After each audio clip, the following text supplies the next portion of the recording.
अस्सलाम वालेकुम दोस्तों, उम्मीद करता हूँ आप सब खैरियत से होंगे।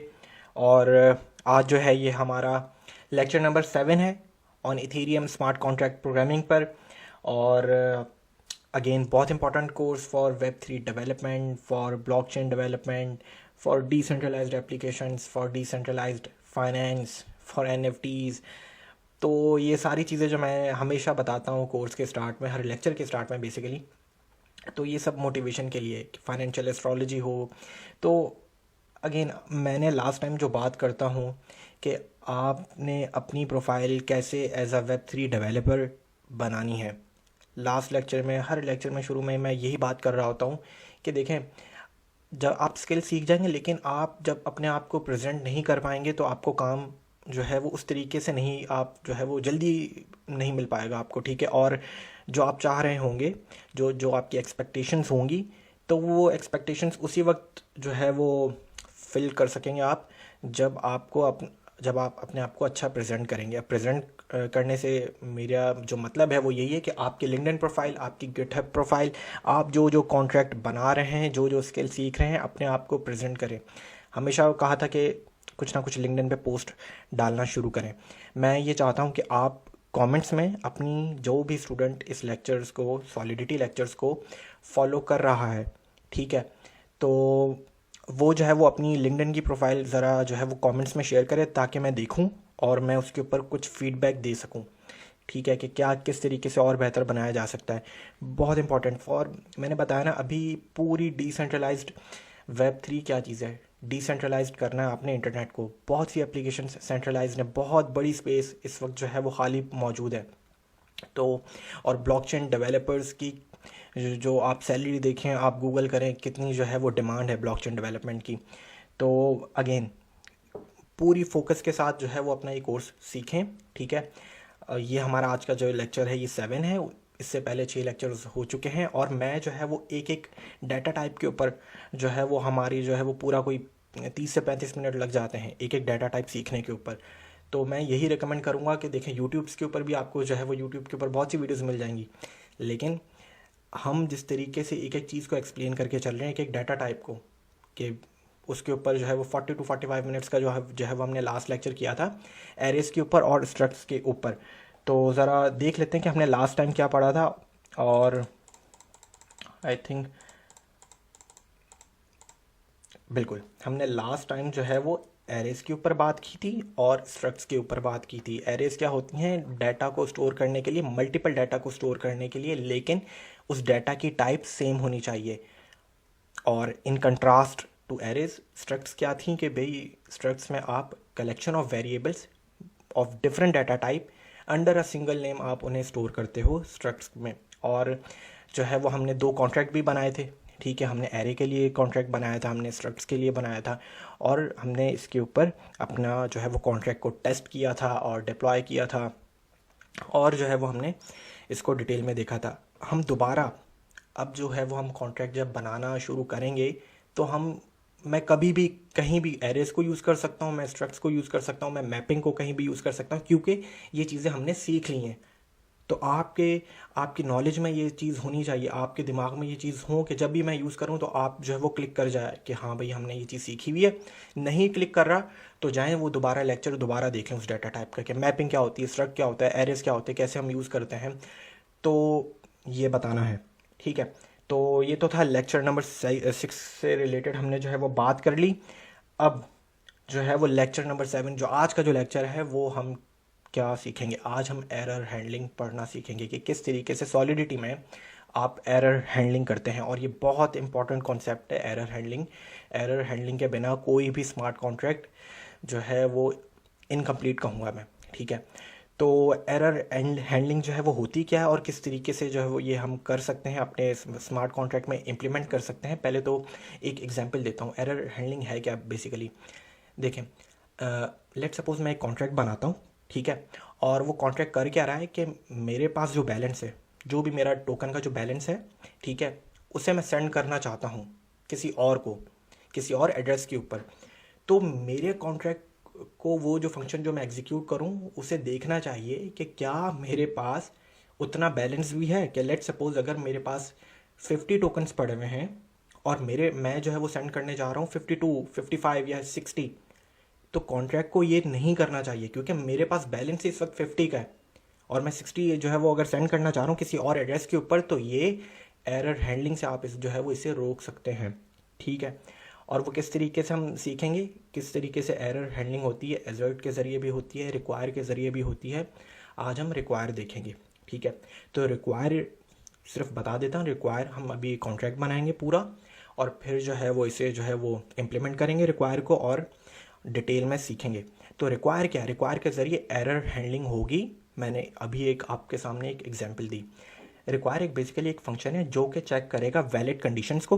वैलिड कंडीशंस वही कि क्या मेरे पास बैलेंस है उतना जो मैं सेंड करना चाह रहा हूँ। अगर मेरे पास 50 है बैलेंस और मैं 52 या 55 सेंड करना चाह रहा हूँ, तो ये कॉन्ट्रैक्ट ये फंक्शन ही वो एग्जीक्यूट ना हो, क्योंकि मेरे पास बैलेंस ही नहीं है उतना। ये रिक्वायर चेक करेगा। इनपुट कंडीशंस मैंने आगे लिखा है, वैलिड कंडीशंस के आगे लिखा है चेक इनपुट कंडीशंस। ये चेक इनपुट क्या होती हैं, देखिए लेट्स सपोज कोई भी मैंने एक फंक्शन बनाया, अगेन बैलेंस के फंक्शन को देख लेते हैं। ठीक है। और बैलेंस का फंक्शन जो है वो उसमें जो है वो मैं सेंड इफ इस वक्त अगर मेरे पास बैलेंस है 50, तो मैं 50 नहीं, मैं -2 या -3 या -4 करके इस फंक्शन को एग्जीक्यूट करना चाह रहा हूँ। सेंड का जो फंक्शन है वो मैं इस तरीके से, क्योंकि पब्लिक फंक्शन होगा तो कोई भी एग्जीक्यूट कर सकता है। तो लेट सपोज कोई बाहर का बंदा आया तो वो उसके पास बैलेंस भी नहीं है लेकिन वो -4 -2 एक नेगेटिव नंबर में जाके टोकन को जो है वो सेंड करना चाह रहे हैं। तो ये होती हैं इनपुट कंडीशंस। तो इनपुट कंडीशंस को भी चेक करने के लिए कि क्या ये वैलिड इनपुट कंडीशंस हैं, क्या आपका बैलेंस कभी नेगेटिव हो सकता है जो कि नहीं हो सकता, तो उसके लिए भी रिक्वायर यूज़ होगा। तो बिल्कुल ये चीज़ें हम सीखेंगे, रिक्वायर एरर हैंडलिंग के लिए यूज़ होगा। और आज जो है वो हम अपना एक बैंक का स्मार्ट कॉन्ट्रैक्ट बनाएंगे। ठीक है।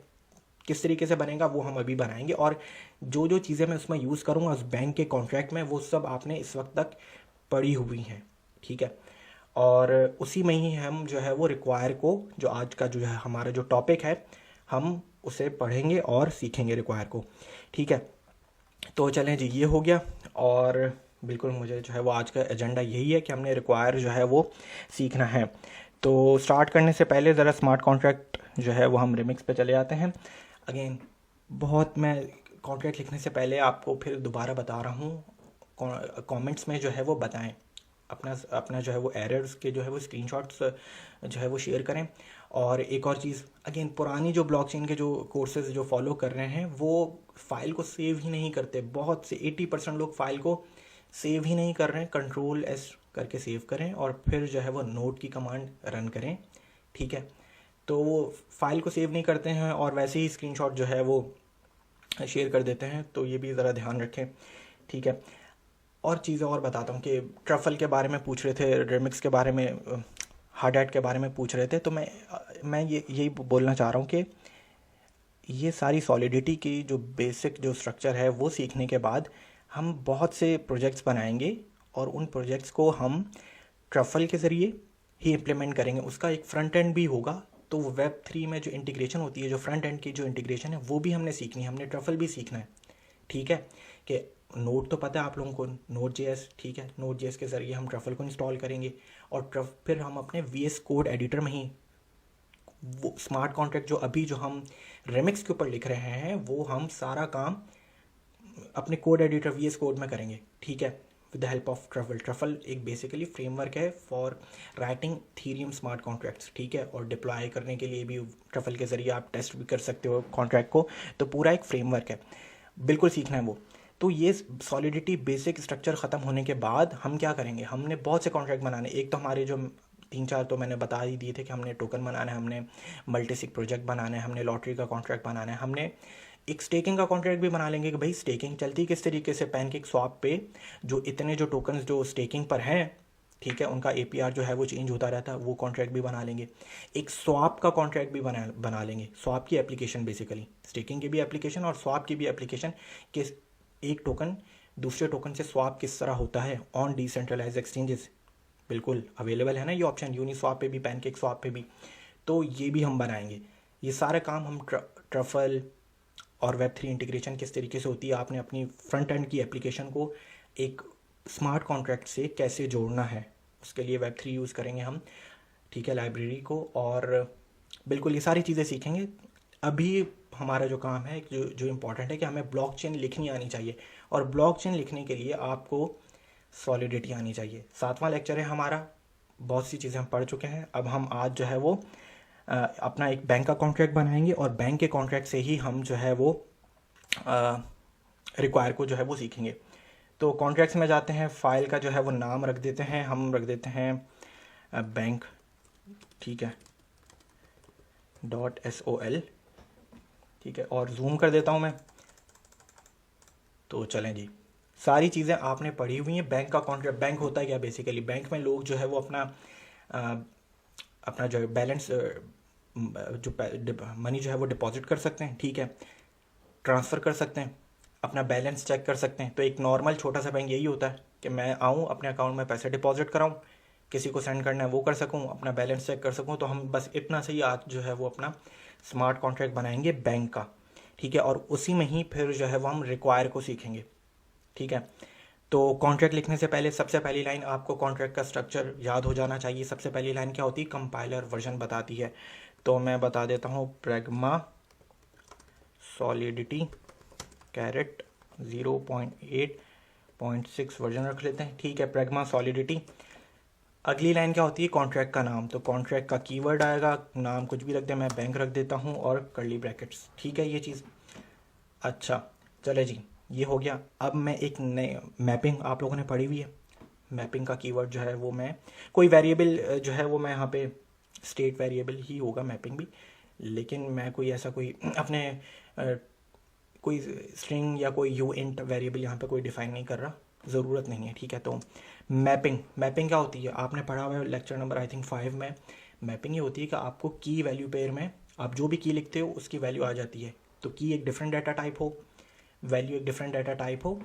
हमने ये सारा मैपिंग जो है वो हमने लेक्चर नंबर 5 में सीखी हुई है। तो ये मैपिंग मैं क्यों लिख रहा हूँ ये अभी आपको समझ में आ जाएगी कि मैं बैलेंस चेक करने के लिए, क्योंकि हमने मैपिंग से क्या चेक किया था, किसी भी यूज़र का अगर बैलेंस चेक करना हो तो मैं कैसे चेक करूँगा, मैं उसको, सॉरी यहाँ पे स्पेलिंग गलत होगी, तो ठीक है, किसी भी यूज़र का अगर मुझे बैलेंस चेक करना है तो मैं मैपिंग के ज़रिए कर सकता हूँ। कैसे करूँगा, मैपिंग को दूंगा मैं की, कि अगर मैं किसी भी यूज़र का एड्रेस लिखूँ तो वो मुझे उसके अगेंस्ट उसका यूएंट, मतलब क्या यूएंट क्या है, बेसिकली एक पॉजिटिव नंबर जो कि उसका बैलेंस होगा, ठीक है, तो वो मुझे बता दे, ठीक है। तो मैपिंग मैंने इसलिए लिखा बैलेंस, और नाम यहाँ पे कुछ भी रखे, हम यहाँ पे लिख दे बैलेंस यूज़र बैलेंस, मैंने खाली बैलेंस रखा है, आप कुछ भी नाम रख दें, ठीक है, नाम है वेरिएबल का ये, ठीक है। तो मैपिंग डाटा टाइप हमने पढ़ी हुई है लेक्चर नंबर 5 में। तो ये हो गया बैंक में, सबसे पहले मैंने ये लिखा। अब मैंने आपको जैसा कि बताया कि बैंक में लोग क्या कर सकते हैं, बैंक में लोग पैसे डिपॉजिट करा सकते हैं, ठीक है, यही होता है। तो एक जो है ना फंक्शन बना लेते हैं जो कि करेगा ये कि वो हमारे इस जो है वो बैंक में पैसे डिपॉजिट करा सकता है, एक एड्रेस में, अपने एक वॉलेट में पैसे डिपॉजिट करा सकता है। तो वॉलेट का एक बेसिकली एक एड्रेस होगा, ठीक है। तो एक फंक्शन बनाते हैं कि वो फंक्शन क्या करेगा, जब भी वो फंक्शन पब्लिक होगा तो जिस कॉलर से जो भी उस फंक्शन को एग्जीक्यूट कर रहा होगा वो फंक्शन, ठीक है, जो भी यूज़र होगा वो उस फंक्शन को जब वो एग्जीक्यूट करेगा इस बैलेंस के फंक्शन को, तो वो कुछ ना कुछ जो है वो डिपॉजिट कर रहा होगा, ठीक है। तो ये फंक्शन बनाते हैं, फंक्शन बनाने के लिए फंक्शन का कीवर्ड और फंक्शन का नाम रख देते हैं ऐड बैलेंस, ठीक है। और इस फंक्शन को एग्जीक्यूट आर्गुमेंट भी दे देते हैं। आर्गुमेंट ये है कि कितनी अमाउंट जो है वो डिपॉजिट करना चाह रहा है, ठीक है, इसलिए मैंने आर्गुमेंट दिया है यूएंट क्या, positive number, obviously positive number ही डिपॉजिट करेगा, ठीक है, पब्लिक, ठीक है, पब्लिक रख देते हैं फंक्शन को ताकि कोई भी डिपॉजिट कर सकता है, ठीक है। रिटर्न्स बेसिकली मैंने करने की ज़रूरत नहीं है लेकिन कर देते हैं, इसके बिना भी फंक्शन जो है वो रन हो जाएगा। तो रिटर्न क्या करेगा, यूएंट के बैलेंस भी बता देगा बेसिकली। तो कर क्या रहे हैं कि ये फंक्शन जब भी एग्जीक्यूट होगा तो जो भी इस फंक्शन को एग्जीक्यूट कर रहा होगा, ठीक है, तो एमएसजी में मुझे पहले लाइन लिखने दें, ठीक है, plus equal to underscore to add. ये लाइन क्या कर रही है, ये मैंने अपनी मैपिंग को कॉल किया, मेरी मैपिंग का नाम क्या है, बैलेंस। तो बैलेंस, ठीक है। और ये आपको पता है मैपिंग में क्या लगता है, स्क्वायर ब्रैकेट और की फिर बतानी पड़ती है, और की क्या है, एक एड्रेस। तो जो भी है और एक एड्रेस है, ठीक है। और इस फंक्शन को कौन कॉल कर रहा होगा, msg डॉट सेंडर। तो कहना ये चाह रहा हूँ कि जो भी इस फंक्शन को कॉल करेगा, ठीक है, msg डॉट सेंडर एक बेसिकली एक एड्रेस है, समझ रहे हैं ना। तो मैपिंग को मुझे एक एड्रेस ही देना था, तो मैंने मैपिंग का नाम लिखा बैलेंस। बैलेंस लिखने के बाद मैंने लगाया स्क्वायर ब्रैकेट्स, और मैपिंग में की क्या देनी है, मुझे एक एड्रेस देना है, ठीक है। तो एड्रेस क्या कहाँ से मैं दूंगा, msg डॉट सेंडर, मतलब कि जो भी इस फंक्शन को कॉल कर रहा है वो अपने एड्रेस में ऐड कर सकता है बैलेंस, जो भी वो अमाउंट लिखेगा वो ऐड कर सकता है, ठीक है। और रिटर्न, क्योंकि रिटर्न क्या कर रहा है ये फंक्शन, एक पॉजिटिव यूएंट, तो रिटर्न करवा देते हैं हम, ठीक है। रिटर्न हम करवा देते हैं balance msg dot sender, update हो जाए उसका बैलेंस, ठीक है। ओके, ठीक है। अब हम आगे चलते हैं। फंक्शन हो गया है ऐड बैलेंस का। ऐड बैलेंस का फंक्शन क्या कर रहा है कि जो भी msg डॉट सेंडर होगा, जो इस फंक्शन को कॉल कर रहा होगा, वो कोई ना कोई अमाउंट ऐड करवा रहा है अपने एड्रेस में, ठीक है। अच्छा जी, अब आगे चलते हैं, फंक्शन बनाते हैं। अब फंक्शन का कीवर्ड, अब एक फंक्शन बना लेते हैं जो कि ये करेगा कि गेट बैलेंस, ठीक है। एक बैंक का कॉन्ट्रैक्ट क्या करता है, बैंक में होता ये है कि मुझे बैलेंस भी पता होना चाहिए कि किस वॉलेट के अगेंस्ट कितना अमाउंट पड़ा हुआ है। तो गेट बैलेंस में हमने पब्लिक लिखा, फंक्शन कर देते हैं पब्लिक। ये सारी चीज़ें आपको आती हैं इसलिए मैं जल्दी जल्दी कर रहा हूँ, ठीक है। यूएंट और गेट बैलेंस फंक्शन का नाम है, कोई आर्ग्यूमेंट नहीं दिया। रिटर्न में क्या कर देते हैं, रिटर्न में ये कर देते हैं कि मैपिंग में जो भी गेट बैलेंस वाला जो फंक्शन है, जो भी इसको कॉल करेगा, ठीक है, उसका बस जो है वो अमाउंट आ जाए। सिंपल सा फंक्शन है, छोटा सा फंक्शन है, कर क्या रहा है, गेट बैलेंस एक फंक्शन है, और उस फंक्शन की बॉडी में मैंने क्या लिखा है, ठीक है। और वो फंक्शन एक पॉजिटिव नंबर रिटर्न कराएगा, मतलब कि एक बैलेंस रिटर्न कराएगा, ठीक है। तो बैलेंस लिखूंगा मैं अपनी जो मेरी जो मैपिंग है, मैपिंग की क्या है, एक एड्रेस है, और एड्रेस क्या है, msg डॉट सेंडर, मतलब कि जो भी इस फंक्शन को कॉल कर रहा होगा उसका बैलेंस बता दो, ठीक है। क्योंकि जैसे ही मैपिंग को एड्रेस मिलेगा उसके अगेंस्ट वो एक यूएंट रिटर्न कर देगा। तो यूएंट ही तो मुझे रिटर्न चाहिए बैलेंस का।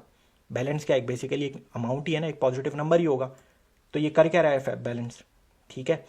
और ये लाइन भी थोड़ा सा और डिटेल में समझाता जाऊँ कि ये लाइन एग्जीक्यूट होने का मतलब क्या है कि बैलेंस msg डॉट सेंडर कि मेरी मैपिंग में जब एड्रेस गया तो उस एड्रेस के अगेंस्ट उसकी ये जो की है उसमें अमाउंट ऐड कर दो ये, ठीक है। उस एड्रेस के अगेंस्ट ये अमाउंट ऐड कर दो, टू ऐड की जो अमाउंट है, टू ऐड का जो आर्ग्यूमेंट है वो ऐड कर दो, ठीक है। गेट बैलेंस का फंक्शन क्या कर रहा है, मैंने अगेन अपनी मैपिंग को कॉल किया, मैपिंग को चाहिए एक एड्रेस, मैंने एड्रेस बता दिया, एंड डेट्स इट। उसने ऑटोमेटिकली मुझे की रिटर्न कर देनी है यूनिट की कि भाई इस बैलेंस के अगेंस्ट कितना बैलेंस है, क्या वैल्यू पड़ी हुई है, ठीक है। एक एड्रेस के अगेंस्ट क्या यूनिट पड़ा हुआ है, तो बस यही कर रहा है ये फंक्शन। चलें जी, ये फंक्शन भी हो गया। रिक्वायर का अभी तक कहीं कुछ हमने एक भी चीज़ नहीं लिखी, जो हमारा आज का जो एजेंडा है, ठीक है। अब आगे चलते हैं, आगे ये चलते हैं कि भाई बैंक के फंक्शन, बैंक करता क्या है, डिपॉजिट करा लिया आपने, अपना बैलेंस भी चेक करवा लिया। अब आगे की जो चीज़ है वो ये है कि मैं अपना बैलेंस किसी और को सेंड भी कर सकूं, और इसी में ही हम रिक्वायर को पढ़ेंगे, जो आज का एजेंडा है हमारा एरर हैंडलिंग के ऊपर। तो पहले तो ज़रा ट्रांसफ़र का फंक्शन बना लेते हैं और फिर जो है वो हम अपने रिक्वायर को पढ़ेंगे। तो ट्रांसफ़र करना क्या, मतलब ट्रांसफ़र को क्या चाहिए होगा, ज़रा खुद से सोचें कि भाई ट्रांसफ़र का फंक्शन काम ऐसे करेगा कि मुझे एक एड्रेस चाहिए होगा जिसको मैं अपना अमाउंट या बैलेंस भेजना चाहता हूँ, जिसको मैं टोकन भेजना चाहता हूँ, लेट्स सपोज, ठीक है। अभी तो हम रियल टोकन से नहीं खेल रहे हैं, अभी तो हम सिंपल एक इंटीजर्स अमाउंट से ही खेलेंगे, ठीक है। लेकिन ट्रांसफ़र का फंक्शन करेगा क्या, बेसिकली उसको एक एड्रेस चाहिए होगा, रिसिपेंट का एड्रेस, और कितने भेजने हैं, अमाउंट चाहिए होगी, डेट्स इट, ठीक है। तो एक फंक्शन बना लेते हैं जिसका नाम रख देते हैं ट्रांसफ़र, ठीक है। और ट्रांसफ़र का फंक्शन है, अगेन दो चीज़ें चाहिए होंगी, जिसको भेजना है उसका एड्रेस और कितनी अमाउंट भेजनी है, तो अमाउंट, ठीक है। तो मैं दो आर्ग्यूमेंट बना रहा हूँ, रिसिपेंट एड्रेस मतलब कि रिसिपेंट आप कुछ भी लिखें, यहाँ पे रिसिपेंट लिखें या रिसीवर लिख दें, कुछ भी लिख दें, उसका आपको एड्रेस तो चाहिए होगा। तो फंक्शन एग्जीक्यूट होने से पहले दो चीज़ें चाहिए होंगी फंक्शन को, एक एड्रेस चाहिए होगा और एक कितनी अमाउंट भेजनी, और ऑब्वियसली अमाउंट जो है वो यूएंट होगी, पॉजिटिव नंबर होगा। ठीक है, फंक्शन को कर देते हैं पब्लिक और दैट्स इट। ठीक है, अच्छा जी, अब ये सेंड करना है, मतलब कि जो सेंड कर रहा होगा फंक्शन को समझें, मैं अगर हूँ तो अगर मैं ये फंक्शन कॉल कर रहा हूँ तो मैं जब ये सेंड करूँगा तो मेरा बैलेंस कम हो जाना चाहिए, और जिसको मैं जो रेसिपेंट है उसका बैलेंस बढ़ जाना चाहिए। यही करेगा ये फंक्शन के, मतलब मेरे से जो टोकन्स हैं वो कम हो जाने चाहिए, मेरी जो अमाउंट है वो कम हो जानी चाहिए, और मेरा जो जिसको मैं भेज रहा हूँ रेसिपेंट, उसकी जो अमाउंट है वो बढ़ जानी चाहिए। ठीक है, कैसे करेंगे, बिल्कुल अपनी मैपिंग को ही याद रखते हुए करेंगे हम। 2 लाइनों में हो जाएगा। ज़रा पहले मुझे पहली लाइन लिखने दें, balance MSG dot dot sender minus equal to amount. ये क्या कर रहा है, ये पहली लाइन ये कर रहा है कि देखो MSG डॉट सेंडर आप लोगों को समझ में आ गया होगा कि वो ये कॉलर होता है, चाहे वो फंक्शन को एग्जीक्यूट करेगा चाहे वो कॉन्ट्रैक्ट को डिप्लॉय कर रहा हो। तो मैं अगर ये कॉलर हूँ तो मैं ये फंक्शन कॉल कर रहा हूँ, तो मेरा जो भी बैलेंस होगा, बैलेंस MSG डॉट सेंडर एक एड्रेस है, अगर मेरे पास कोई बैलेंस है, ठीक है, मेरे मैपिंग में मेरे एड्रेस के अगेंस्ट कोई यूनिट पड़ा हुआ है, कोई अमाउंट पड़ी हुई है, तो वो अमाउंट कम हो जाए, जो भी यहाँ पे लिखी हुई होगी जितनी मैं सेंड करना चाहता हूँ, मेरे से वो अमाउंट कम हो जाए, और रिसिपेंट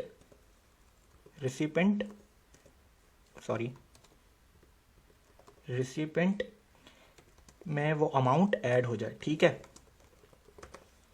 आई थिंक ये minus equal to plus equal to आपको समझ में आना चाहिए। सिंपल सी बात है, मैं जो है वो ऐड कर रहा हूँ और माइनस कर रहा हूँ। ठीक है, तो ऐड हो जानी चाहिए। इसको हम ऐसे भी लिख सकते हैं, amount is equal to amount plus. ठीक है, तो ये सिंपल सा तरीका होता है। बैलेंस रिसिपेंट जो है वो रिसिपेंट का जो बैलेंस है वो प्लस हो जाना चाहिए क्योंकि मैं उसको भेज रहा हूँ, और मेरे से जो है वो माइनस हो जाना चाहिए। ठीक है, अभी भी रिक्वायर का कुछ भी नहीं हमने पढ़ा, जो आज का एजेंडा है हमारा। ठीक है, तो चले ज़रा अभी जो है वो अपना कॉन्ट्रैक्ट हम यहीं पे रखते हैं और हम ज़रा टेस्ट करते हैं कॉन्ट्रैक्ट को, और फिर जो है वो हम इसमें रिक्वायर डालेंगे। रिक्वायर बहुत ज़रूरी है कि लेट सपोज ना, अभी देखें पहले तो ज़रा हम ऐसी कॉन्ट्रैक्ट को टेस्ट करते हैं कि अगर मैं इस फंक्शन को, ट्रांसफ़र वाले फंक्शन को कॉल करूँगा तो यहाँ पे तो कोई एरर हैंडलिंग ही नहीं है, क्योंकि भाई अगर मेरे पास बैलेंस ही नहीं है, let suppose MSG dot sender के पास जो भी इस फंक्शन को कॉल कर रहा है उसके पास वो बैलेंस ही नहीं है भेजने के लिए, तो वो कैसे भेज सकता है इसको। तो अभी एरर हैंडलिंग बहुत ज़रूरी है इस फंक्शन में, हमने अभी डाली ही नहीं है, लेकिन ऐसे ही कॉन्ट्रैक्ट को पहले टेस्ट कर लेते हैं, और जो है वो फिर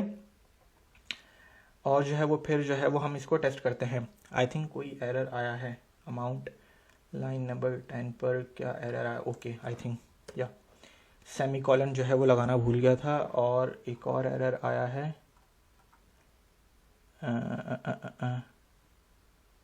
प्रैग्मा सॉलिडिटी 1 पे क्यों एरर आया, प्रैग्मा ओ या स्पेलिंग की मिस्टेक है। ठीक है, तो बिल्कुल ठीक है, तो चलें जी, इस तरीके के एरर्स आते रहते हैं, ये टाइपो होते हैं, कुछ सिंटेक्स के एरर्स होते हैं, जिस तरह सेमीकोलन मैंने नहीं लगाया था।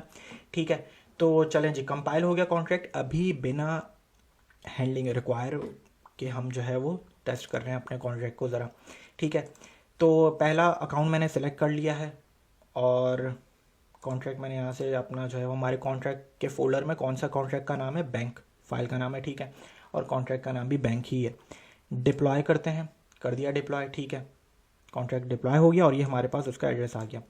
अब हम इसको एक्सटेंड करते हैं कॉन्ट्रैक्ट को, और अब हम देखते हैं कि मेरे पास इस वक्त मैंने इस अकाउंट एड्रेस से, आपने अब ये बहुत ध्यान रखना है, ठीक है, बहुत इंपॉर्टेंट चीज़ है, आपको टेस्ट करना आएगा कॉन्ट्रैक्ट को, यहीं से आप सीखेंगे थोड़ा सा, और आज हम डिटेल में बात कर रहे हैं टेस्टिंग के ऊपर ही। तो मेरा पहला अकाउंट जो है वो सिलेक्ट है, और ज़रा मैं पहले इस एड्रेस के अगेंस्ट अपना बैलेंस देखता हूँ।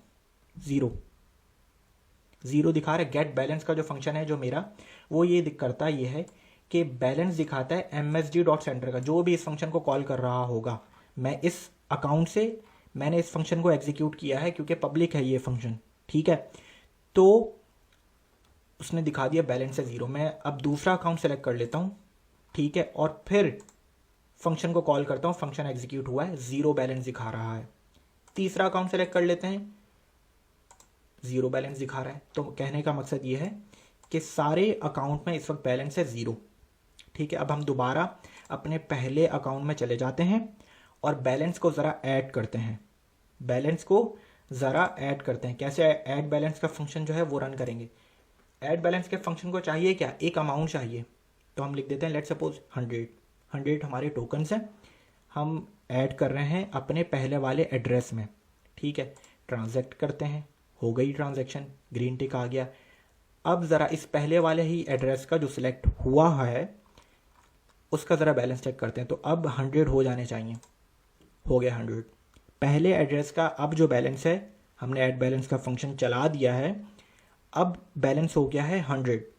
ज़रा दूसरे एड्रेस पे चले जाते हैं, उसका बैलेंस हो जाना चाहिए, अभी भी 0 ही होना चाहिए, 0 ही है। तीसरे पे चले जाते हैं, उसका बैलेंस भी 0 ही है। पहले पर चले जाते हैं तो पहले वाले एड्रेस का बैलेंस इस वक्त 100 है क्योंकि हमने पहले वाले एड्रेस में अपना बैलेंस 100 का ऐड किया है ऐड बैलेंस के फंक्शन से, ठीक है। तो अच्छा ये हो गया। अब हमारे पहले वाले एड्रेस में 100 का जो है वो बैलेंस पड़ा हुआ है। एक काम ये करते हैं अब कि अपने पहले वाले एड्रेस से दूसरे वाले एड्रेस में बैलेंस ज़रा ट्रांसफ़र करते हैं।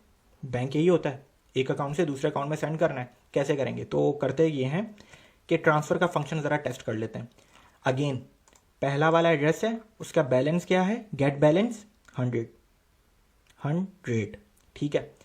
ट्रांसफ़र करते हैं, लेट सपोज 30 टोकन्स हम किसी और एड्रेस के ऊपर सेंड करते हैं। तो दूसरा एड्रेस यहाँ पे गया, दूसरा एड्रेस यहाँ पे गया, सेलेक्ट कर लिया। सेलेक्ट करने के बाद आपको दोबारा अपने पहले वाले एड्रेस में जाना है क्योंकि पहले वाले एड्रेस के पास बैलेंस है इस वक्त, ठीक है। मैं सिर्फ दूसरा वाला मैंने सेलेक्ट किया है, एड्रेस कॉपी कर लिया। कॉपी करने के बाद पहले वाले एड्रेस में चले जाएं क्योंकि बैलेंस उसी में ही है आपका, ठीक है। मैंने दूसरे वाले अकाउंट का एड्रेस कॉपी कर लिया है। ट्रांसफ़र का फंक्शन करूँगा रन, यहाँ पे डालूंगा मैं दूसरे वाले अकाउंट का एड्रेस, 100 मेरा बैलेंस है, मैं 30 जो है वो ट्रांसफ़र करना चाहता हूँ इस एड्रेस के ऊपर। ट्रांजैक्ट करता हूँ, बिल्कुल ट्रांजैक्शन हो गया, ग्रीन आ गई, ठीक है। अब हम पहले वाले ही अकाउंट का पहले बैलेंस ज़रा चेक कर लेते हैं। अभी 100 था, अब 70 हो जाना चाहिए, हो गया आपके सामने 70, ठीक है। अब ज़रा दूसरे वाले अकाउंट का 30 हो जाना चाहिए बैलेंस, जो कि पहले 0 था। तो दूसरा वाला अकाउंट मैं यहाँ पे गया, इसका ज़रा बैलेंस चेक कर लेते हैं, 30 है। मतलब कि हमने अपने पहले वाले अकाउंट से, पहले वाले अकाउंट में जो 100 बैलेंस था उसको हमने ट्रांसफ़र कर दिया 30 दूसरे वाले एड्रेस के ऊपर। दूसरा वाला जो एड्रेस है उसका बैलेंस है 30 आपके सामने। अब मैं अगर तीसरा वाला एड्रेस सेलेक्ट करता हूँ तो उसका बैलेंस स्टिल मुझे 0 ही दिखाएगा, और पहला वाला अगर मैं अकाउंट सेलेक्ट करता हूँ तो उसका बैलेंस है 70, दूसरे वाले में कितना है 30, ठीक है। अब एक काम करते हैं, दूसरे वाले अकाउंट से तीसरे वाले अकाउंट में एड्रेस भेजते हैं, अब बैलेंस भेजते हैं, ठीक है। 30 है, क्या मैं 40 भेज सकता हूँ, 40 भेज सकता हूँ। यह आपको एरर देगा, लेकिन अभी भी इसमें आपने एरर हैंडलिंग नहीं डाली हुई, जो कि एक बेस्ट प्रैक्टिस ही नहीं है, ठीक है। और एरर हैंडलिंग के अलावा तो मतलब जो है वो कोई भी स्मार्ट कॉन्ट्रैक्ट जो है वो इनकम्प्लीट है, ठीक है। तो अच्छा जी, एक काम कर लेते हैं, ज़रा पहले जो है ना रिक्वायर की जो हैंडलिंग है वो डालते नहीं है, पहले हम ज़रा टेस्ट कर लेते हैं अभी कि अब मेरे पास सेकंड वाले कॉन्ट्रैक्ट में, सेकंड वाले अकाउंट में 30 बैलेंस है, ठीक है। मैं जाता हूँ तीसरा अकाउंट सेलेक्ट करता हूँ, सेलेक्ट कर लिया, और यहाँ पे जाके कंट्रोल A कंट्रोल V तीसरा वाला डाल दिया। दूसरा वाला अकाउंट सेलेक्ट कर लिया क्योंकि दूसरे वाले बैलेंस में ना 30। अच्छा जी, ये है थर्ड अकाउंट। थर्ड अकाउंट में मेरे पास सेकंड वाला जो अकाउंट है जो कि सिलेक्ट हुआ है ऑलरेडी, यहाँ पे इस वक्त है 30 बैलेंस, ठीक है। तो मैं तीसरे वाले अकाउंट में 30 नहीं 31 या 32 सेंड करना चाहता हूँ। तो अब मुझे आएगा error, the transaction has been reverted to the initial state, क्योंकि मेरे इस एड्रेस में, मेरे इस सेकंड वाले अकाउंट में जो अमाउंट है वो है 32 सेंड करने की कोशिश कर रहा हूँ, जो कि आ गया है एरर। ठीक है, लेकिन हमने कोई रिक्वायर की अभी डाली ही नहीं है, कोई हैंडलिंग डाली ही नहीं है, तो ये डालना हमारे लिए बहुत ज़रूरी है। ठीक है, ताकि यूज़र को पहले ही पता चल जाए कि भाई ये ट्रांसफ़र ही नहीं हो सकता, रिवर्ट हो जाए ट्रांजैक्शन। अभी भी रिवर्ट हो रही है, लेकिन ये बेस्ट प्रैक्टिस नहीं है। ठीक है, तो गेट बैलेंस अभी भी इसका 30 है। अब मैं अगर 29 सेट करना चाहूँ तो ये मुझे कह देगा कि देख लें ट्रांजैक्शन हो गई। अब इसका बैलेंस हो गया 1, और थर्ड वाले अकाउंट का जो बैलेंस हो गया है वो हो जाएगा 29। फर्स्ट वाले का है 70। ठीक है, अभी हमने ट्रांसफ़र के फंक्शन में कोई रिक्वायर की कंडीशन नहीं डाली, अब हम डालेंगे। ठीक है, अब हम रिक्वायर की कंडीशन ऐड करेंगे अपने ट्रांसफ़र के फंक्शन में, जो कि हमारे इस वीडियो का एजेंडा है, इस लेक्चर का जो है वो एजेंडा है कि एरर हैंडलिंग होती क्या है सॉलिडिटी में। ठीक है, चलें जी। अच्छा जी, इसको रहने देते हैं, अभी यहीं पर ही हम जो है वो ऐड करते हैं। और ऐड करने के लिए अगेन कीवर्ड्स हैं सॉलिडिटी में, हर चीज़ के लिए कीवर्ड है। मैपिंग के लिए आपके सामने कीवर्ड है, कॉन्ट्रैक्ट के लिए कीवर्ड है, फंक्शन को डिफाइन करना हो फंक्शन के लिए कीवर्ड है, msd.sender एक ग्लोबल वेरिएबल है, एड्रेस के लिए कीवर्ड है। तो इसी तरीके से रिक्वायर के लिए भी एक कीवर्ड है, और लिखूंगा मैं रिक्वायर रिक्वायर पैरेंथेसिस। अब मैं अपनी कंडीशन बताऊंगा रिक्वायर में, और हमेशा ये बात मैं बताना भूल गया, रिक्वायर हमेशा आप अपने फंक्शन में जो एरर हैंडलिंग होती है वो फंक्शन एग्जीक्यूट होने से पहले आप बताएंगे कि रिक्वायर हमेशा, जब भी आप देखेंगे बेस्ट प्रैक्टिस ये होती है कि रिक्वायर सबसे ऊपर ही डाला हुआ आप जो है वो देखेंगे, किसी भी आप स्मार्ट कॉन्ट्रैक्ट को देखेंगे तो रिक्वायर में कंडीशन बताओगे। कंडीशन ये बता रहा हूँ मैं कि मेरा जो भी इस फंक्शन को एग्जीक्यूट करेगा, msd.sender, ठीक है, उसका बैलेंस इक्वल टू अमाउंट होना चाहिए, कॉमा कर्ली ब्रैकेट्स क्यों लगाए।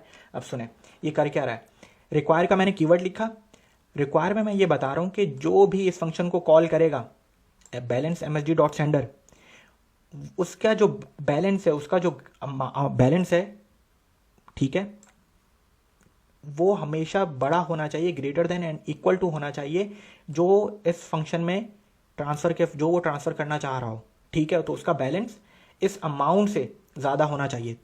बैलेंस अगर मेरे पास 50 है तो मेरा बैलेंस 50 होना चाहिए इस अमाउंट से। अगर मैंने अमाउंट लिखी है 49 तो बिल्कुल मेरे पास 50 है और मैं 49 ट्रांसफ़र करना चाहता हूँ। ठीक है, ग्रेटर देन इक्वल टू मैं 50 भी ट्रांसफ़र कर सकता हूँ, 51 नहीं कर सकता। तो रिक्वायर की कंडीशन क्या है, रिक्वायर में आप कंडीशन ऐसे बताते हो, कॉमा से पहले, इस कॉमा से पहले आप कंडीशन बताते हो। कंडीशन ये कि जब मैं इस फंक्शन को कॉल करूँगा बैलेंस msd.sender, ठीक है, msd.sender जब भी इस फंक्शन को कॉल करेगा तो वो उसका बैलेंस देखे कि क्या ये अमाउंट ग्रेटर देन है, क्या उसका जो बैलेंस है वो इस अमाउंट से ग्रेटर देन है। अगर है तो ये दोनों लाइनें एग्जीक्यूट हो जाएं, पहली लाइन ट्रू होगी ही तो फिर वो दोनों अगली लाइन के ऊपर रिक्वायर करेगा यही। ठीक है, अगर ये ट्रू है मतलब कि मेरा बैलेंस इस अमाउंट से ज़्यादा है तो ही ये आगे की लाइन एग्जीक्यूट होंगी। आगे की लाइन कर क्या रही है कि मेरे बैलेंस कम करवा रही हैं और रेसिपिएंट का बैलेंस जो है वो इंक्रीज करवा रही हैं। ठीक है, अच्छा, रिक्वायर में आपने कंडीशन देने के बाद कॉमा से पहले आपने कंडीशन दे दी, और कॉमा के बाद ये जो मैंने इन्वर्टेड कॉमास लिखे हैं यहाँ पे आप बिल्कुल ये लिख सकते हैं कि अगर मेरा बैलेंस इस अमाउंट से कम है तो मुझे बता दे, जो भी यूज़र इस फंक्शन को कॉल करेगा उसको बता दे कि you don't have enough balance to send. आप कुछ भी यहाँ पे मैसेज लिख सकते हैं। ठीक है, ठीक है, और आई थिंक कुछ एरर है, सेमीकोलन नहीं लगाया मैंने। ठीक है, तो समझ में आ रही है चीज़ें, थोड़ा सा जूम आउट कर लेते हैं, एक ही लाइन में आपको थोड़ा सा नज़र आ जाए। बिल्कुल ठीक है, ठीक है, तो देखें रिक्वायर बहुत इंपॉर्टेंट, रिक्वायर का कीवर्ड लिखेंगे, कंडीशन बताएंगे, ये मेरी पूरी कंडीशन है। ठीक है, कंडीशन क्या कर रही है कि मेरा बैलेंस, जो भी इस फंक्शन को कॉल करेगा msd.sender, उसका बैलेंस चेक करेंगी कि क्या वो बैलेंस इस अमाउंट से ज़्यादा है। अगर उसका अमाउंट बैलेंस ज़्यादा है तो ये दोनों लाइनें एग्जीक्यूट हो जाएंगी, अगर नहीं तो उसको एक रिवर्ट हो जाएगी कंडीशन। ठीक है, और उसे ये एक बैलेंस, उसे एक मैसेज जो है वो नज़र आ जाएगा, you don't have enough balance to send. ठीक है, एक कंडीशन हमने ये डाल दी रिक्वायर की। ज़रा करके देखते हैं। कॉन्ट्रैक्ट को दोबारा जो है वो हम यहाँ से डिलीट करते हैं। कॉन्ट्रैक्ट को सेव हो गया है, कंपाइल भी हो गया है, ठीक है, ऑटो कंपाइल पर है।